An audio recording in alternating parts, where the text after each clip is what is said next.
Pranam students, I hope you all are doing good at home and you're staying inside your home and keeping everybody around you safe and you're working hard even in your studies during the time that you have got. Okay, so yesterday I told you the summary of the chapter, chapter number one, the fun they had, and today we are going to start with its reading. Okay, I gave you the homework that you have to read the first two chapters and you have to underline the difficult words. I hope you all have done your work sincerely. So, as I do not have the book as of now, so I have downloaded the content in a PDF file in my phone. You can also do the same if you are not getting the books or books are not available in the market and you are not able to purchase them. You can simply download the textbook. You can download the entire textbook or the content of the chapter in your phone in the PDF format. Okay, so we are going to start the reading of the chapter, and I will, as you are already aware of the story, and I gave you two questions that you have to discuss. Number one was difference between human teachers and robotic teachers, and another one was the schools of future and the schools of present day. So I hope you have thought over them thoroughly, and while we will be reading the chapter, you will get to know the exact points which are given in the chapter about these two questions. Okay, so the chapter starts. Margie even wrote about it that night in her diary on the page headed 17th May 2157.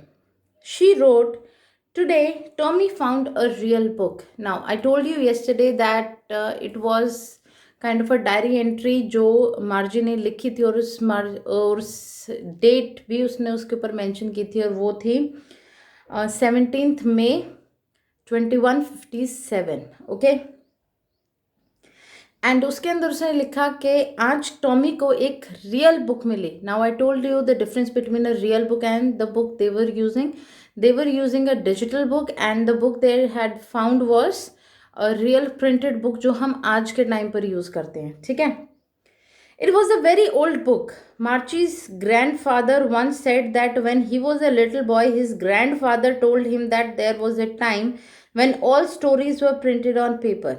अब मार्जी को याद आता है कि एक बार उसके grandfather ने बताया था कि उनके ग्रेट ग्रैंडफादर जब छोटे थे वो प्रिंटेड बुक्स का इस्तेमाल करते थे पढ़ने के लिए instead of having the digital books. They turned the pages, which were yellow and crinkly, and it was awfully funny to read words that stood still instead of moving the way they were supposed to on a screen. Now, she's comparing the printed book with a digital book. She's saying that it was very funny to read words जो एक ही जगह पर stable थे, because they were habitual of reading from the digital books where words kept on moving. तो उनको उसी तरीके से पढ़ने की आदत थी डिजिटल स्क्रीन के ऊपर, लेकिन यहाँ पर उनके पास एक रियल बुक थी जिसके पेजेस जो है वो बहुत ही क्रिस्प और बहुत ही येलो कलर के थे, और उनके ऊपर वर्ड्स जो है वो स्टेबल थे, प्रिंटेड थे, they were not moving. So basically this was the first point where she basically compared the first old books with the new digital books that they were habitual of reading. And then when they turned back to the page before, it had the same words on it that it had when they read it for the first time. Now again, the another feature is कि digital books में जो चीज़ पीछे चली गई वो चली गई, लेकिन हमारे प्रिंटेड बुक्स में क्या होता है, हम उसको चाहे एक बार पढ़ ले चाहे 1000 बार पढ़ ले, the words will remain where they are printed. Right, हमारे वर्ड्स कहीं गुम नहीं हो जाते ना, हम उसी चीज़ को बार बार पढ़ सकते हैं, लेकिन डिजिटल बुक्स के अंदर ऐसा नहीं था. He said Tommy, what a waste, when you are through with the book you just throw it away. I guess our television screen must have had a million books on it and it's good for plenty more. I wouldn't throw it away. Now अब Tommy ने भी compare किया पुरानी books को नई digital books के साथ, और उसने बोला कि it is just a waste. आपने एक बार उस बुक को पढ़ लिया और फिर आप क्या करते हो, उसको रद्दी में दे देते हो, उसको फेंक देते हो, बिकॉज वो आपके यूज़ की नहीं रही, आपने एक बार पढ़ लिया तो. लेकिन वो अपने टेलीविजन स्क्रीन्स को, अपने डिजिटल बुक्स को कंपेयर करता है, और वो बोलता है कि मेरे डिजिटल स्क्रीन के ऊपर पता नहीं कितनी बुक्स मैं पढ़कर ऑलरेडी उनको डिलीट कर चुका हूँ, और अभी भी वो केपेबल है मिलियंस ऑफ बुक्स को अकोमोडेट करने के लिए। सो बेसिकली वो ये चीज़ बता रहा है कि printed books were a waste, लेकिन उनके जो डिजिटल बुक्स हैं they are very futuristic books, और इसीलिए उनको हम बार बार रीयूज कर सकते हैं। Same with mine, said Margie. She was 11 and hadn't seen as many telebooks as Tommy had. He was 13. Now, it is said कि जो मार्जी है उसकी एज 11 ईयर्स थी, और जो टॉमी है ही वॉज ऑफ 13 ईयर्स। और ऑब्वियसली क्योंकि टॉमी बड़ा था तो उसने ज़्यादा बुक्स पढ़ी हैं, उसके पास ज़्यादा बुक्स की कलेक्शन है। She said, "Where did you find it?" "In my house." He pointed without looking, because he was busy reading. "In the attic." अब वो पूछते कि तुम्हें ये बुक मिली कहाँ से, तो वो he was so busy and he was so engrossed in reading कि उसने बोला कि घर पे हमारी एटिक में पड़ी हुई मिली थी, and he did not even bother to look towards Margie while answering. What's it about?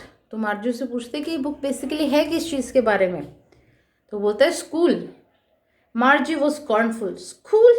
What's there to write about schools? I hate schools.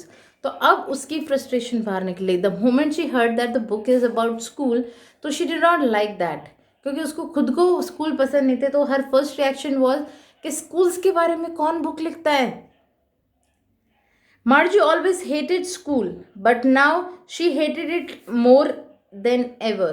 अब वो बोलते हैं कि मार्जी को कभी स्कूल्स पसंद नहीं थे, लेकिन अभी हाल फिलहाल में उसको तो जितने वो पहले चले भी जाते थे ना, अब तो वो उतना भी जाना पसंद नहीं करती। She hates going to school. Now let's read the reason कि उसको स्कूल जाना क्यों पसंद नहीं है। The mechanical teacher had been giving her test after test in geography, and she had been doing worse and worse until her mother had shaken her head sorrowfully and sent for the county inspector.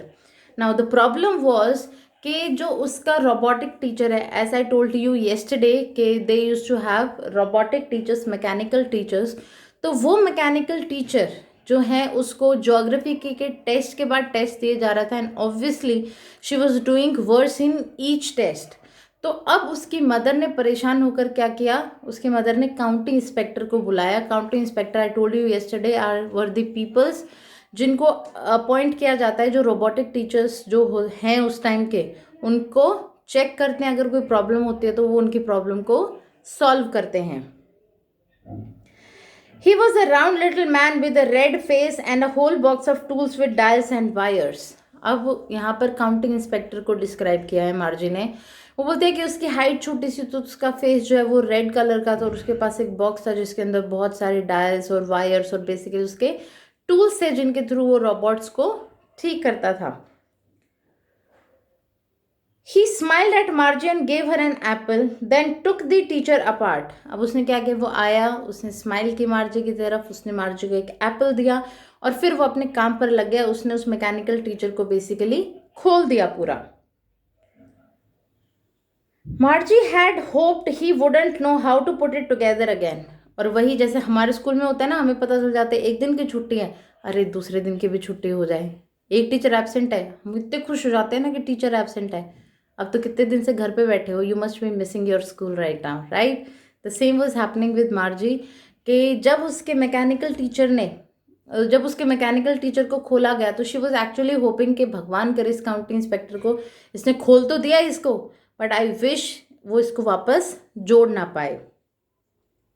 But he new how all right, and after an hour or so there it was again, large and black and ugly, with a big screen on which all the lessons were shown and the questions were asked. लेकिन county inspector को अपना काम बहुत अच्छे से आता था, और लगभग 1 घंटे के बाद उसने दोबारा से उस पूरे रोबोटिक टीचर को जोड़ दिया, and it was all there, it was huge, it was black and it was ugly. उसके यहाँ पर एक स्क्रीन था, और उसी स्क्रीन के थ्रू वो मार्जी को पढ़ाता था, अपने क्वेश्चंस उसको देता था, टेस्ट उसको देता था। That wasn't so bad. The part Margie hated most was the slot where she had to put homework and test papers.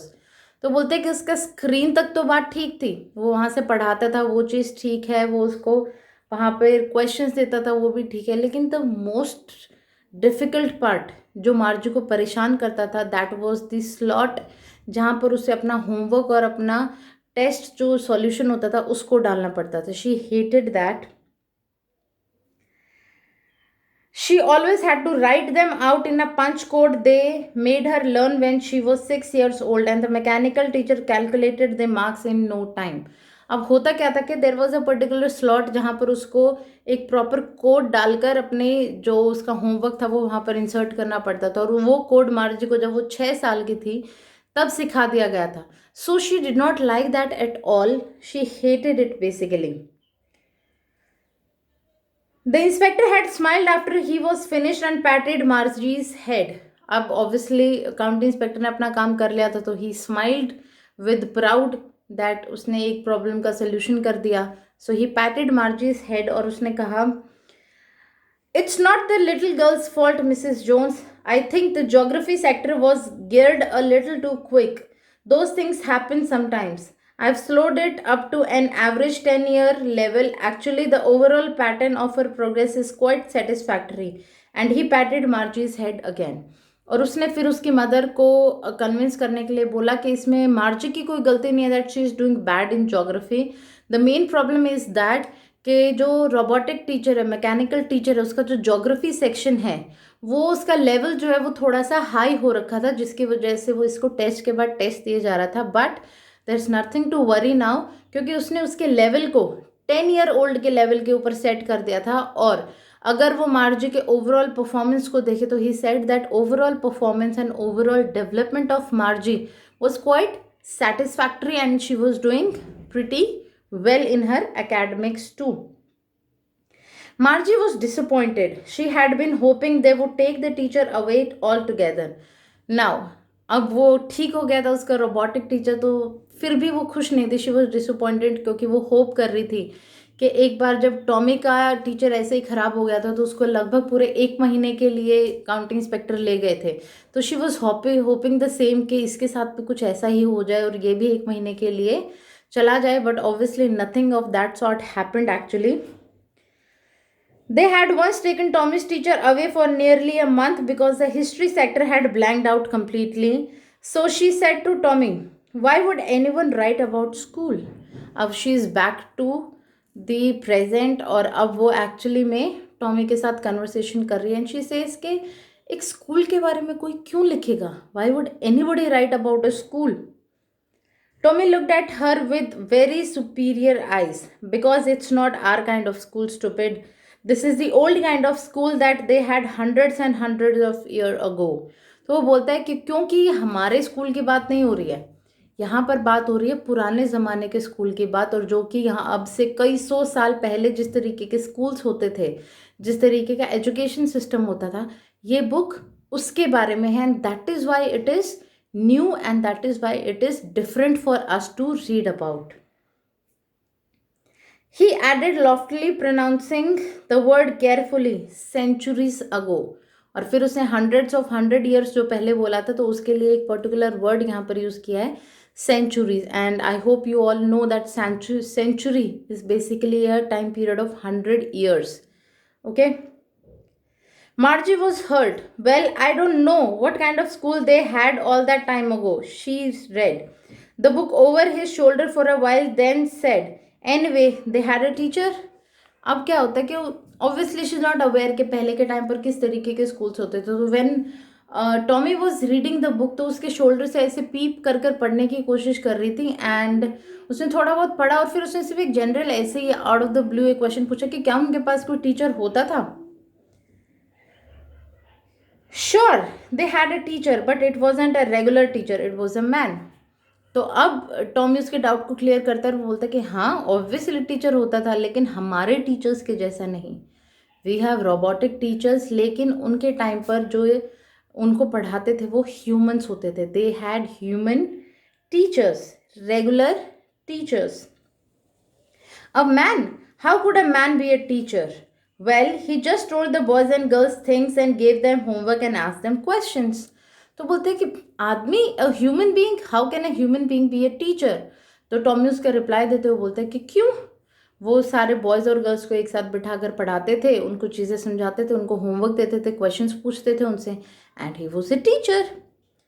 Now, this was very surprising for Margie basically, because she was habitual of studying from a robotic teacher. उसको इस concept का पता ही नहीं था कि human teachers भी हो सकते हैं, उसके पास इस चीज़ का आइडिया ही नहीं था. So it was very surprising for her, and that is why she had a problem, or she was basically very surprised when Tommy told her that basically in old schools they had human teachers. Okay, so think over it for today and write down the difficult words in your notebook as your homework for today. Okay, and we will do the next part of the reading tomorrow. Stay safe and stay happy. Thank you.